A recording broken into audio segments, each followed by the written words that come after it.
Biboong. Aku hanya memikirkan satu peraturan penting. Kenapa kau lakukan hari ini kalau kau bisa melakukannya besok? Hahaha. Few moments later.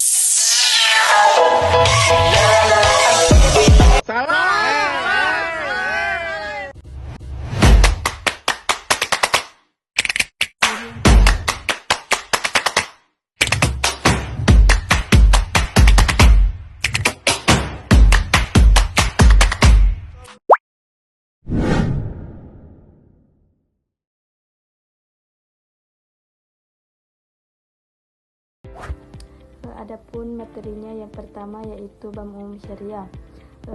Konsep dasar Bank Umum Syariah adalah bank yang beroperasi berdasarkan prinsip-prinsip syariah, yaitu prinsip bagi hasil, sewa menyewa, dan prinsip jual beli.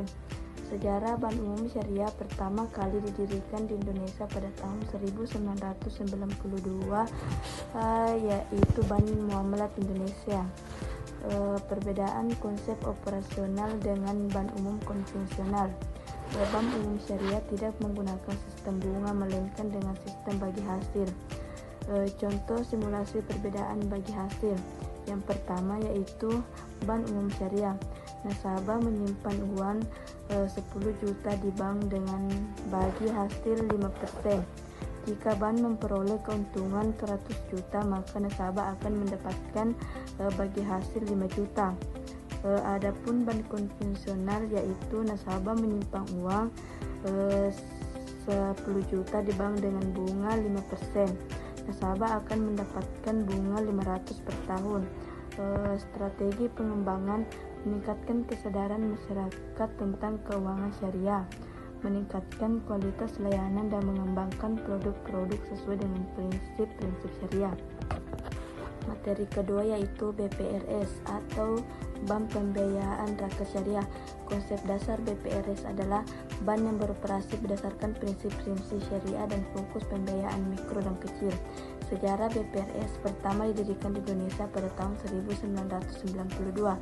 Perbedaan konsep operasional dengan BPRS yaitu tidak menggunakan sistem bunga melainkan sistem bagi hasil. Contoh simulasi perbedaan bagi hasil. BPRS, nasabah meminjam uang 10 juta dengan bagi hasil 10%. Jika BPRS memperoleh keuntungan 20 juta, maka nasabah akan membayar bagi hasil sebesar 2 juta. BPR, nasabah meminjam uang 10 juta dengan bunga 15%, nasabah akan membayar bunga 1.500.000 per tahun. Adapun strategi pengembangan yaitu meningkatkan kesadaran masyarakat tentang keuangan syariah, meningkatkan kualitas layanan dan mengembangkan produk-produk sesuai dengan prinsip syariah. Materi ketiga yaitu asuransi syariah. Ada konsep dasar asuransi syariah adalah asuransi yang beroperasi berdasarkan hasil prinsip ta'awun atau saling membantu. Adapun sejarah asuransi syariah pertama kali didirikan di Indonesia pada tahun 1994. Adapun perbedaan konsep dasar asuransi konvensional, asuransi syariah tidak menggunakan sistem premi melainkan sistem bagi hasil. Adapun contoh simulasi perbedaan bagi hasil yaitu asuransi syariah. Nasabah membayar kontribusi sebesar 1 juta per tahun. Jika asuransi memperoleh keuntungan 10 juta, maka nasabah akan mendapatkan bagi hasil Rp500.000. Yang kedua, asuransi konvensional. Nasabah membayar premi sebesar 1 juta per tahun, nasabah tidak akan mendapatkan bagi hasil. Adapun strategi dari pengembangan asuransi syariah yaitu meningkatkan kesadaran masyarakat tentang kualitas layanan dan mengembangkan produk-produk sesuai dengan prinsip syariah.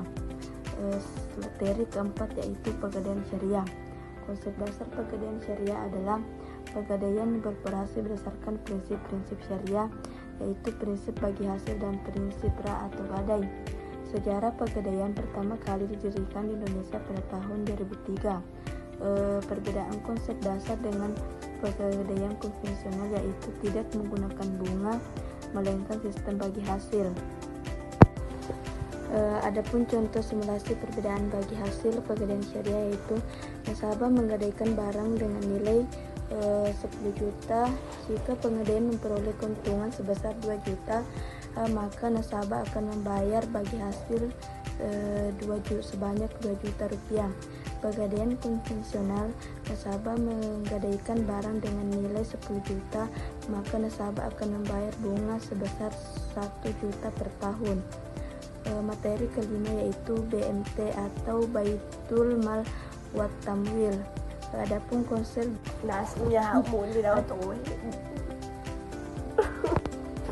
Adapun konsep dasar BMT adalah lembaga keuangan syariah yang fokus pada pembiayaan mikro dan kecil. Sejarah BMT pertama kali didirikan di Indonesia pada tahun 1992. Adapun perbedaan konsep dasar dengan koperasi BMT beroperasi berdasarkan prinsip syariah, sedangkan koperasi beroperasi berdasarkan prinsip koperasi. Adapun contoh simulasi perbedaan pengambilan keuntungan. BMT, nasabah minjam uang sebanyak sebesar 10 juta dengan bagi hasil 10%. Jika BMT memperoleh keuntungan sebesar 20 juta, maka nasabah akan membayar bagi hasil sebesar 2 juta. Koperasi, nasabah meminjam uang sebesar 10 juta dengan bunga 15%, maka nasabah akan membayar bunga sebesar 1.500.000 per tahun. Adapun strategi pengembangan BMT yaitu meningkatkan kesadaran masyarakat tentang BMT, meningkatkan kualitas layanan dan mengembangkan produk-produk sesuai dengan prinsip syariah Islam. Materi keenam yaitu pasar modal syariah. Pasar modal syariah adalah pasar modal yang beroperasi berdasarkan prinsip syariah, yaitu prinsip bagi hasil dan prinsip investasi yang halal. Sejarah pasar modal syariah pertama kali didirikan di Indonesia pada tahun 2003. Perbedaan yang mendasar dengan pasar konvensional dan pasar modal syariah yaitu tidak menggunakan sistem bunga, melainkan sistem bagi hasil.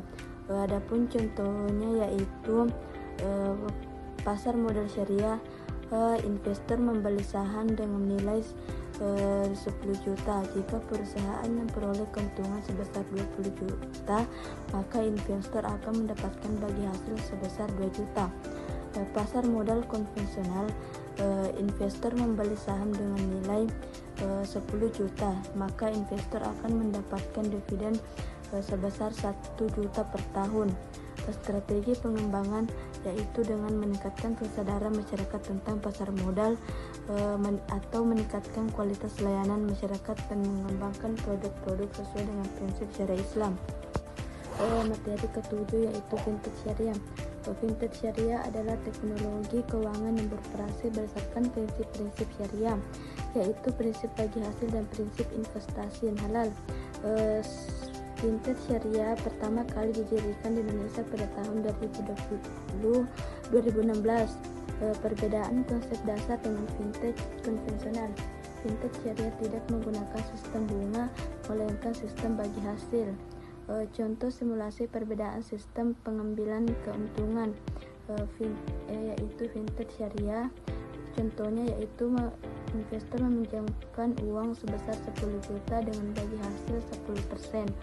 Jika fintech memperoleh keuntungan sebesar 20 juta, maka investor akan mendapatkan bagi hasil sebesar 2 juta. Selanjutnya itu fintech konvensional.